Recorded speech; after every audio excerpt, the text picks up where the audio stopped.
Welcome to the Explainer. Today we're doing something really cool. We're going to distill the wisdom from some of the world's most powerful motivational speeches and turn it into one transformative journey.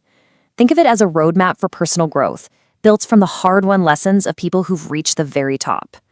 So let's just dive right in with a big question that kind of gets to the heart of everything. If you had to live your life all over again, right now, do you think you could have done more than you have so far? I bet almost everyone listening would say, yeah, for sure. And that feeling, that yes, it proves this really powerful idea. See, most people don't fail because they aim too high and miss. Nope, they fail because they aim too low and they hit. What we get done in our lives is often just the tiny tip of the iceberg. So today we're going to explore how to unlock that massive potential that's lying just beneath the surface. All right, so our journey starts with the absolute most critical first step, shifting your mindset. Before you do anything else, you have to fundamentally change how you see yourself and the world around you. It all begins with just envisioning what you can become. This right here, this is the foundation for everything. Before you have a strategy, before you start the hard work, you have to light this little fire of belief inside yourself. A belief that no matter what your circumstances are, what you want, it's possible. That's the spark that ignites everything that comes next. Now, what's so interesting here is how this idea connects that belief to passion. Steve Jobs explained it perfectly. Greatness isn't just about ticking off goals. It's about finding the work that truly fuels you. That love for what you do, that's the engine that's going to power you through all the tough times. So the lesson is clear. Keep looking. Don't you dare settle. Okay, so you've got the vision. You believe it's possible. But how do you actually make it real? Well, that brings us to part 2, the grind. This is the engine that's going to forge that potential into reality. And we're talking about one thing, discipline. You know, when we hear the word discipline, a lot of us kind of think of punishment or something that restricts us. But the great thinkers, they flip that idea on its head. Discipline isn't your enemy. It's actually the one thing that will take care of you. It protects you from your own weaker impulses and puts you on the path to true freedom and success.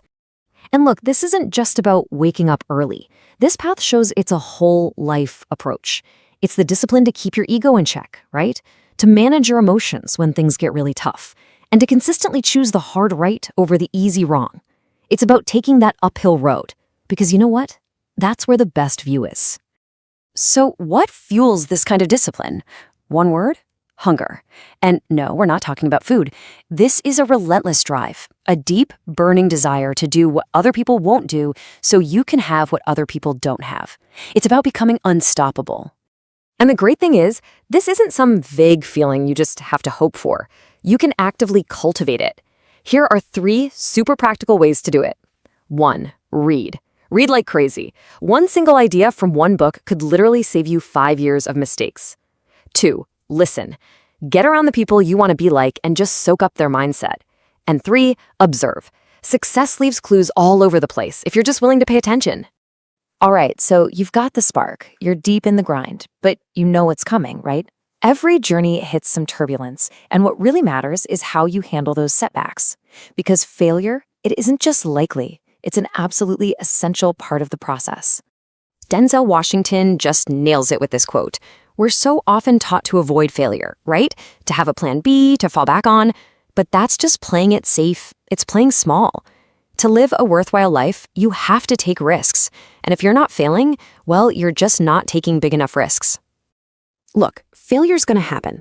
You're going to lose. You're going to embarrass yourself. It's not an if, it's a when. So instead of being afraid of it, we need to completely change our relationship with it. Denzel says we need to learn to fall forward. Don't fall back on that safe plan B. Fall forward, so at least you can see what you're about to hit and learn something on the way down. And this story, wow, it's the perfect illustration of that idea. I mean, can you imagine being publicly fired from the company that you built from nothing in your parents' garage? For Steve Jobs, that devastating public failure, it wasn't the end. It was the catalyst. It pushed him into his most creative period ever, leading to Next, Pixar, and eventually his triumphant return to Apple. So why on earth would he say that? Well, think about it. The heavy, crushing weight of being successful was suddenly gone. and it was replaced by the lightness of being a beginner again. It completely set him free. That massive failure was the exact reset he needed to innovate on a whole new level. Okay, now just look at this number. 1,000. What does that mean? Well, it represents failure, a lot of failure. But it also represents the key to one of the most important inventions in human history. That's it, 1,000 failed attempts.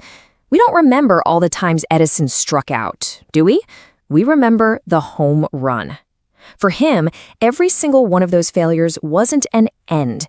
It was just one more necessary step on the path to getting it right. So, we've had this spark. We've gone through the grind. We've figured out how to navigate the inevitable setbacks. And now we get to the final stage.